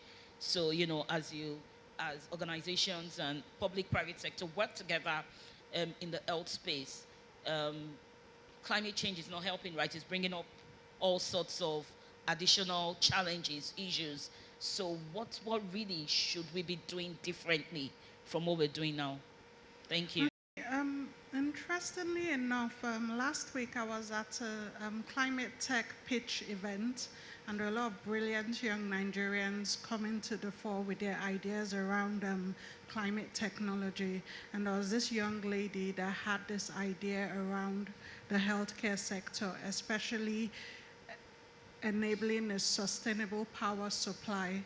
And I had recently worked with a healthcare startup on medical oxygen supply, so oxygen therapy, and I was able to put them together for them to link up in ways that, I mean, the oxygen therapy is a very critical aspect of healthcare, and it does need constant power supply. We've heard like horror stories about this particular issue. So I would go back, like we always go back so far in this conversation, to the idea of collaborations. I think that's absolutely important. And to be able to collaborate, you need to be able to identify what is material to that sector, what is of material relevance to the sector, and then focus on that. Thank you very much. I think that what we will do, I would also provide responses to these questions and email to ACT Foundation team so that they can share with the participants. I'll share my own perspectives of this. But again, Dr. Tiwalade, are there specific sectors or industries in Africa that have greatest potential for ESG-driven growth and impact? Oh, I mean, definitely, we do have that. And even in Nigeria, we've been able to identify that. You can check one of our latest reports that we usually send to the United Nations, and that's our voluntary national report. And what we've tried to do there as a nation is to look at priorities. What are the priority sectors? Now, every country has its own priority sectors when it comes to development, and we can use those priority sectors and infuse the ESG principles into making sure that those sectors are actually sustainable. Of course, one of our priority sectors is in the agri sector. We also have the mining, also taking, if you extract it from the extractive industry sector. And now we are going very, very far on the digital sector as well. So yes, we do, and we can leverage on those reports. Okay, thank you very much. So unfortunately, we don't have so much time left, and I like to keep to time. So as we round up this panel, I'd like to say thank you to all of you. But again, I would like you to give us in 30 seconds each, starting from Professor Amishi, if we can have him up. What do you believe are the most critical takeaways or messages you'd like to leave the audience with regarding the opportunities and challenges of implementing ESG principles in today's world? 1, 2, 3 things. Yeah, I think the first thing is for us to domesticate the idea. Okay, otherwise it remains polarized between us and the global norm. So what does it mean for us? How do we domesticate ESG and the SDGs in Nigeria? For us, unemployment is key. So how do we address it? And then the other thing is to walk the talk. One thing is to come here, talk about sustainability, and we go back and we do nothing. And then the final point is that sustainability is every person's job. Let's not leave it to the sustainability professional and then pretend everything will be okay. Thank you very much. So, Professor Itwa, in 30 seconds, please. Just to quickly say that the ESG looks at the impact of the world on you. And that is why a number of us talk about the materiality. But today, we are now looking at how you impact the world. So for long term, for sustainability, that is how we should all look at it. And that is why broadly, we want to look at the issues of sustainability. And sustainability has reigned in everything. Let's take it from that angle. People still talk about profit, profit, profit. But of course, lastly, we now know that we talk about prosperity. That P will replace the profits. Of course, you still make your profits. And you remain sustainable. Thank you. Thank you, Mudrakad. Okay, I like to approach things from a systems thinking point of view, especially when it comes to ESG. I think that if we work towards building systematic connections across spectrums, if we focus on building resilient systems, it goes a long way in integrating ESG. So it's not just ESG principles, but integrating and adaptation. Thank you, Dr. Adini. Okay, so for me, just one sentence that the ESG sustainability concept is a journey. You shouldn't be worried about failing in the first couple of years, but it's a journey. Set a target and you will achieve it. Thank you. Thank you very much to our distinguished panel of judges. Can we give it up for them? Thank you. It's been nice having this conversation, and we look forward to further collaboration. Thank you, everyone. Bye-bye. Thank you very much. One more time, can we give it up for our panelists and, of course, our able moderator who has steered the conversations around advancing sustainability in Africa, the challenges, and, of course, the opportunities. Thank you again. We'll move on very quickly, and before we proceed to the next part of the program, I'd like to take a quick moment to remind everyone that last year, I was also the MC, but that's not the main reminder. The main reminder is that we launched a 4-part book series aimed at providing informative guidebooks for nonprofit organizations. This book series delves into crucial areas such as starting a nonprofit, effective operations management, ensuring sustainability, and effective performance tracking. These books are available for purchase on Amazon for just 10,000 naira. How much is Chinese? How much is shawarma? 3,000, just so 10,000 naira. And if you'd like to purchase, please go to Amazon for 10,000 naira. You'll get the 4-part book series. If you encounter any difficulties in finding them online, please refer to the Act Books banner located near our registration desk for direct links. And you can talk to any of our hostesses. They would also be more than willing to provide any support you need. Now, every 12th of August, we celebrate International Youth Day. And this year, in celebration of International Youth Day, ACT Foundation conceived an essay writing competition aimed at engaging the bright minds of secondary school students across Nigeria in a discourse on leadership for sustainable development in our nation.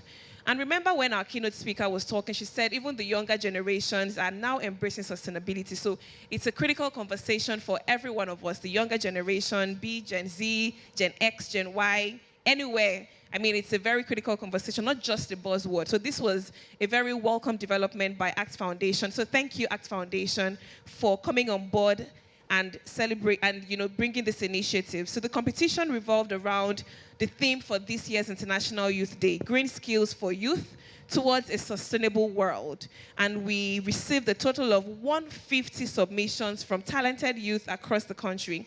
Now, after a meticulous screening, we had 2 winners, and they were exceptional winners. I would announce them. They're not here, but please celebrate them with a warm round of applause.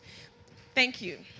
The second place winner, we have Motado Musa from Mero Community Senior High School, Lagos State.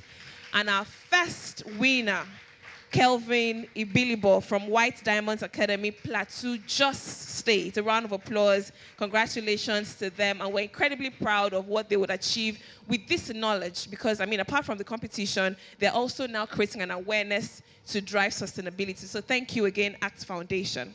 Now, we're going to move on very quickly before our masterclass sessions, which are very power-packed, so don't go anywhere. If you're online, I promised you an inclusive session today, so you would also be able to join the masterclass sessions. And if you're in the room, I mean, you have access to direct communications with masterclass facilitators. But just before then, I'll be introducing our Changemakers Innovation Challenge for 2023. Now, this is the 5th edition of the Changemakers Innovation Challenge by ACT Foundation. Over the years, with the rapid evolution of technology within the social sector, ACT Foundation conceived the Changemakers Innovation, an annual competition open to African nonprofits, businesses, and social enterprises utilizing technological and digital tools to drive social change.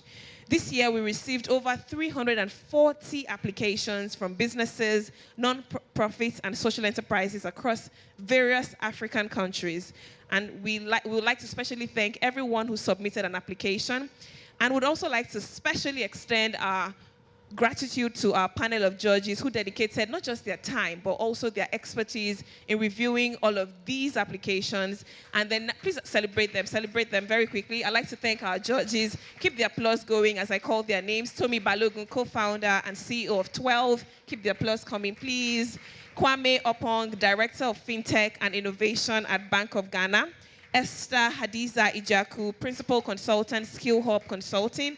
Joshua Adedeji, Country Lead, Global Alliance Africa Innovate, UK KTN. And Dr. Glory Edozian, founder of Inspired by Glory Academy and president of 9 to 5 Chick Media. Thank you very much for the applause, and thank you especially to our judges for your support.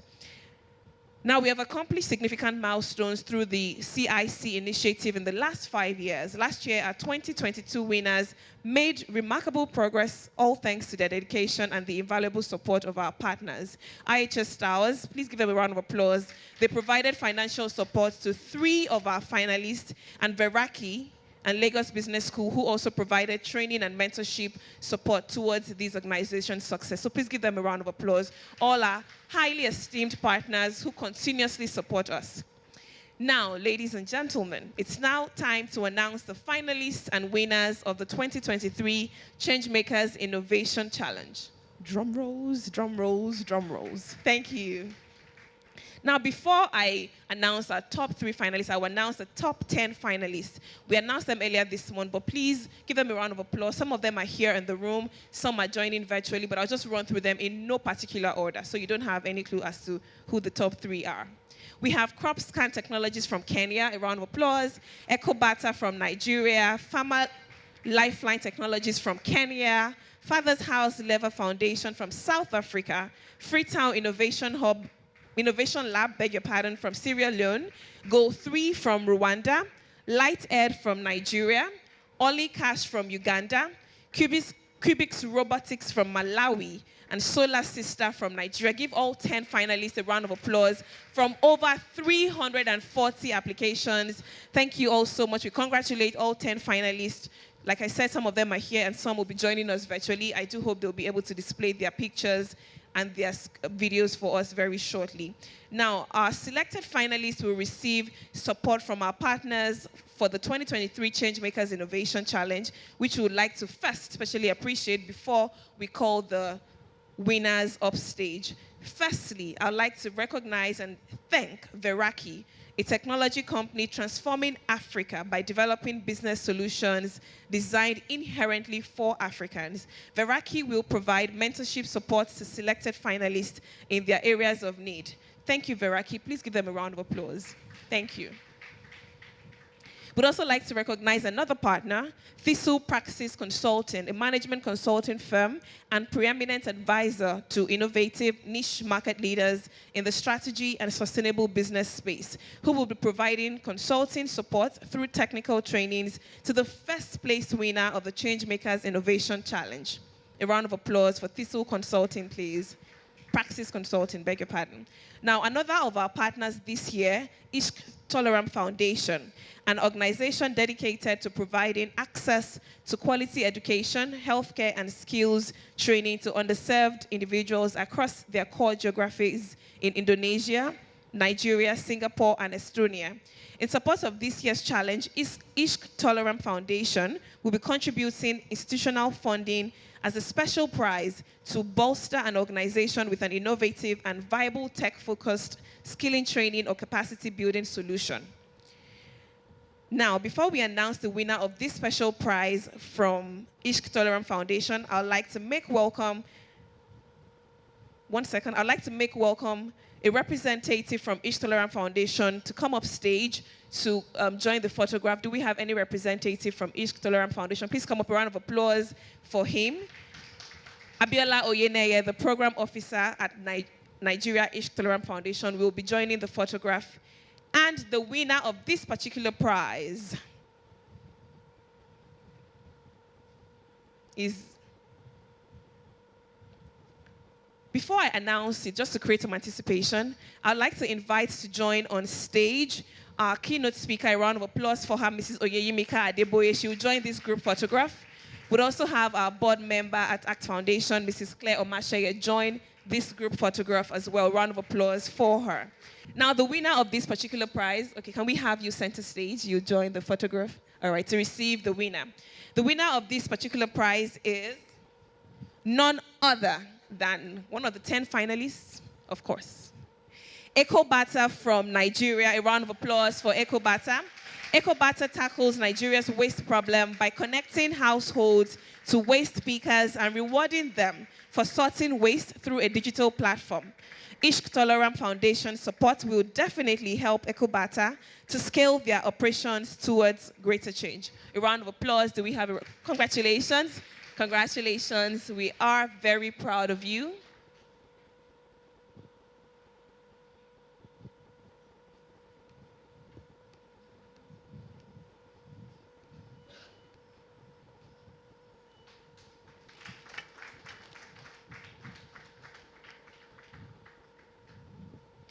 Thank you very much for joining the group photograph. A round of applause to all of them. And for our winner, of course, thank you very much and congratulations to you. Thank you again, Ishq Tolerant Foundation, and Mr. Abiola Oyeneye. Thank you for representing Ishq Tolerant Foundation, Nigeria. Now we have reached the main announcement for our final top 3 winners. And to join this group photograph, before I bring them up, I'd like to invite the CEO of ACT Foundation, Ms. Osayi Alile. Please come up stage, and a round of applause for her as she comes up stage. I'd like to invite a very special person, someone I love and admire so much, the Chief Brand and Communications Officer at Access Bank, Mr. Amechi Okobi, the tallest man in the room and in any room that I've ever been. A round of applause for Amechi. Would also like to invite Mrs. Claire again, one more time. Sorry for making you go back. Mrs. Claire Omasheye, board member at ACT Foundation. Dr. Igazunwa Okoroba, General Manager Sustainability for Dangote Cement, Nigeria and Pan-Africa. A round of applause for her. Thank you very much for being one of our partners. And one more time, I'd like to bring up Mrs. Omobola. And of course, the Queen of Sustainability. A round of applause for Mrs. Omobolanle Victor Laniyo, who was our able moderator. A round of applause for her as she comes up stage.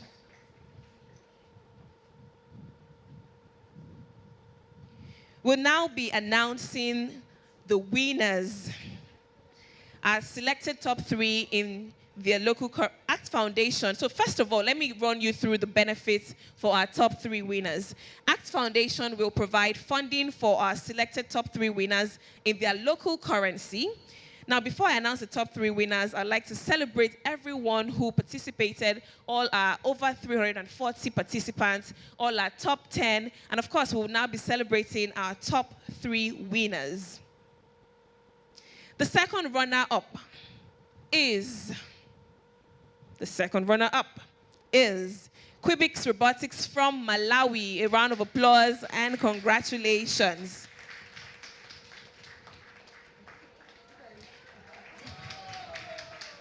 Congratulations to you, Quibix Robotics. Now, what they do is they turn plastic waste collected by local women into 3D printer filament to create educational radio kits for schools that foster climate change awareness. Wow, congratulations. We are immensely proud of you, and we do hope that this will, birth even greater ideas for you, this recognition. Congratulations on coming second runner-up at the CIC Innovation for 2023, courtesy ACT Foundation. Did you hear what I said they do? Please give him another round of applause. They turn plastic waste collected by local women into 3D printer filaments to create educational radio kits for schools that foster climate change awareness. What a great time to be alive. Congratulations to you. Now, our first runner-up is also joining virtually, is Goal 3 from Rwanda. Goal 3 from Rwanda, congratulations. Goal 3 from Rwanda. Now, through a digital health monitoring device, Goal 3 aids health workers in resource-limited areas to track vital signs and help them detect critical conditions early. Congratulations, Goal 3. We are immensely proud of you. Yeah, thumbs up. Everyone in the room is celebrating you, and we wish you all the best in the future. We do know that you would achieve even greater milestones with this. And now, it's time to announce the winner of the 2023 Changemakers Innovation. I'll announce the winner very shortly, but first we'll go on a commercial break. And the winner of the 2023 Changemakers Innovation Challenge is one of the top 10. The person is in the room. The winner is Solar Sister from Nigeria. Congratulations, Solar Sister. Congratulations, Solar Sister. Now, through a last mile distribution model, Solar Sister Nigeria empowers women to distribute solar-powered products, empowering low-income communities and providing access to clean energy. Okay, all the representatives, please come up. Congratulations, Solar Sister Nigeria. Congratulations.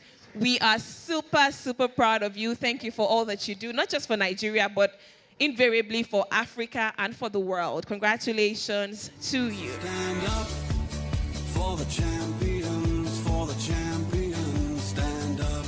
A round of applause for Solar Sister Energy, please. Stand up for the champions, for the champions. This is our winner for the CIC Innovation for 2023, courtesy Aspire Coronation Trust Foundation. Well done, very well done. Thank you for shining your light, and thank you for being driven by social impact and social change.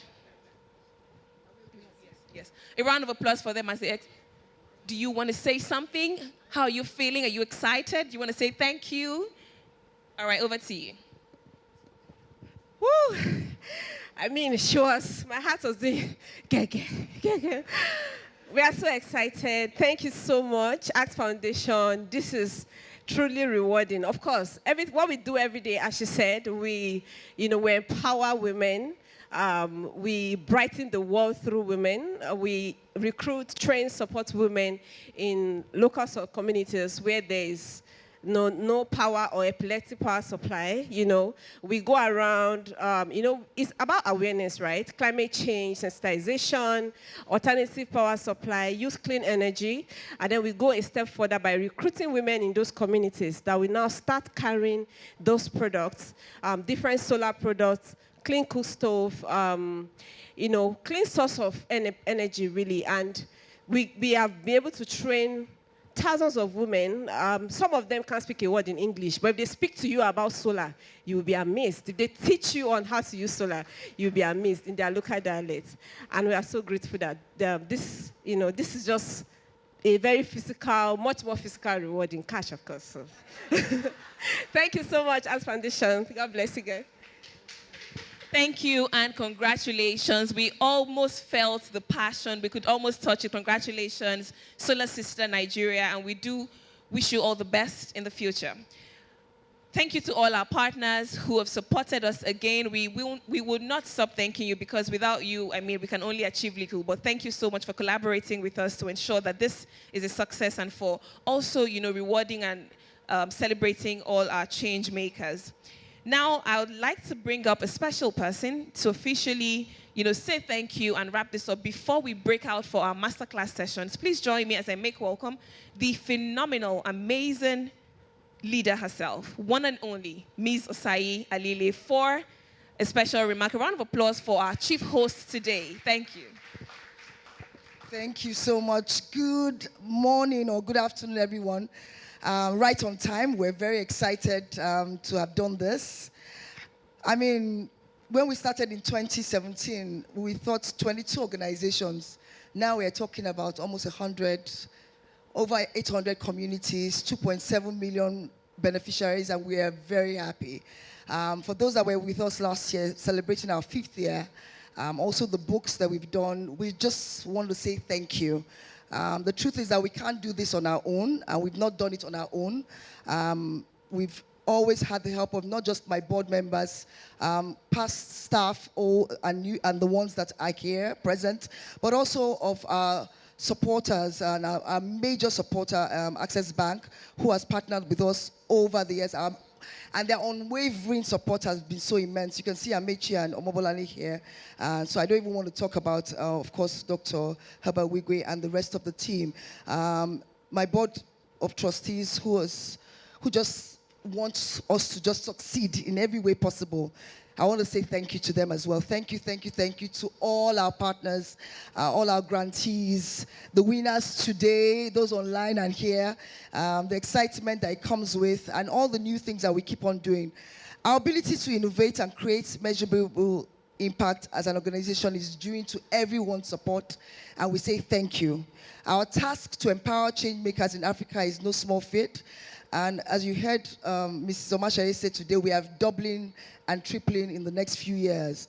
How we're going to do that, I do not know, but we're going to do it. So we're asking again for your support, and I like the way Omobolale just convinced everybody today to just say, yes, we have to do this. Yes, we have to. And that's the way we do things. So we're very excited about it. But it's also broken down the fact that we need to do more. Every one of us have to be involved one way or the other. I want all of us to just return to the drawing board, to be mindful of every point that has been discussed today, to take deliberate measures to contribute our own individual quota to building Africa as we see it. As I said yesterday at one of the interviews I did, I said we cannot solve African problems without Africans being on the table. We have to all get involved one way or the other. So I thank you all again, and when I invite you for next year, I hope we'll see you again. So thank you so much, and have a wonderful afternoon. We're going straight into the master classes. For us, as social enterprises, the master classes are important to us because that's where we can actually delve into everything that we've been talking about and ask relevant questions to how we can make this relevant to what we do in the community. So I ask that you join us with that because we have two amazing speakers there as well that are going to take us through the process. So thank you, everyone, and enjoy the rest of the afternoon. Thank you.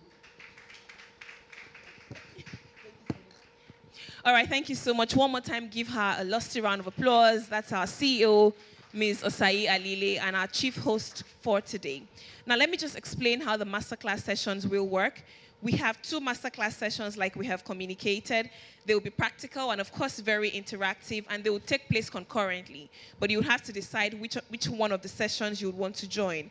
So the first masterclass session will take place at the back of the hall, room 1. You'll see that being partitioned, and our hostesses will help to direct you there.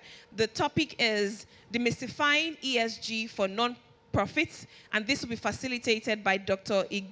Igezuma Okoroba, the General Manager, Sustainability Nigeria and Pan-Africa, Dangote Cement. And it would also help to demystify ESG for nonprofits, explaining its relevance and benefits, including program design, funding attraction, and reputation enhancement. The second masterclass, which will take place at the front of the hall, room 2 is what we have called it, is focused on best practices for nonprofits and social enterprises in ESG integration. And this will be facilitated by Marilyn Obaisa Osula, the Associate Director, Environment, Social and Governance Services at KPMG Nigeria.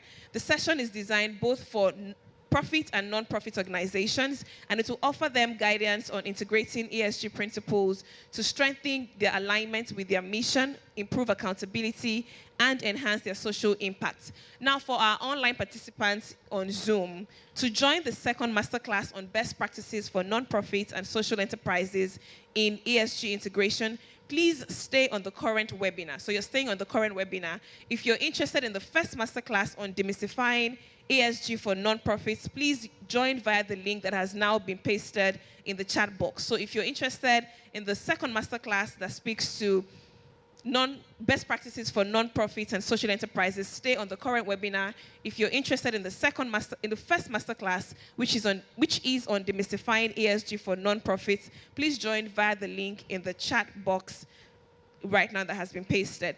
Now, we are encouraging you all to not leave. Just stay back, enjoy the masterclasses. It will be interactive, but much more insightful. We have set up, if you'd like to read more about the sessions, you can scan the QR codes that are across the pillars, on the pillars, just so you can have a full view of what will happen there. So please scan the QR code to get a full view. Now, before we commence our masterclasses, I would like to extend my gratitude again on behalf of ACT Foundation to all our partners and to every one of you physically present in the room, and of course to everyone joining virtually. We appreciate your engagement, and we request that you please fill our survey form. We'd like to know how to serve you better for 2024. So if you're joining virtually, we have the feedback form pasted also. You would see it on the screen. And if you're in the room, you would also be able to fill it very soon. Another reminder that you can purchase ACT Foundation's 4-part guidebooks for not-for-profits on Amazon. You can also check the ACT book banner next to our registration desk to find the links. My name is Mujibade Shosoya, and it has been an absolute pleasure being your compare for this wonderful event. The masterclasses will be set up now. Our hostesses dressed in black with the orange scarves will be able to direct you if you want the Masterclass 1 or Masterclass 2. Thank you very much. Please don't leave. We are not done. We still have our masterclasses, and we will engage very shortly.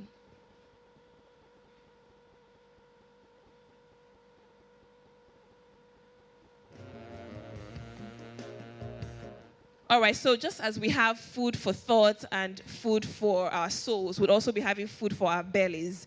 So you can have tea while the masterclass is going on. Just right at the entrance by the foyer, you would find a service point, or you can talk to any of our beautiful hostesses. They'll be more than willing to direct you to the tea stands. Please enjoy and return to the room for the masterclass. So we have 2 segments. We'll be partitioning it right now. Speak to any of our hostesses, or you can speak to me when I come off stage for directions as well. Enjoy the masterclasses. See you next year.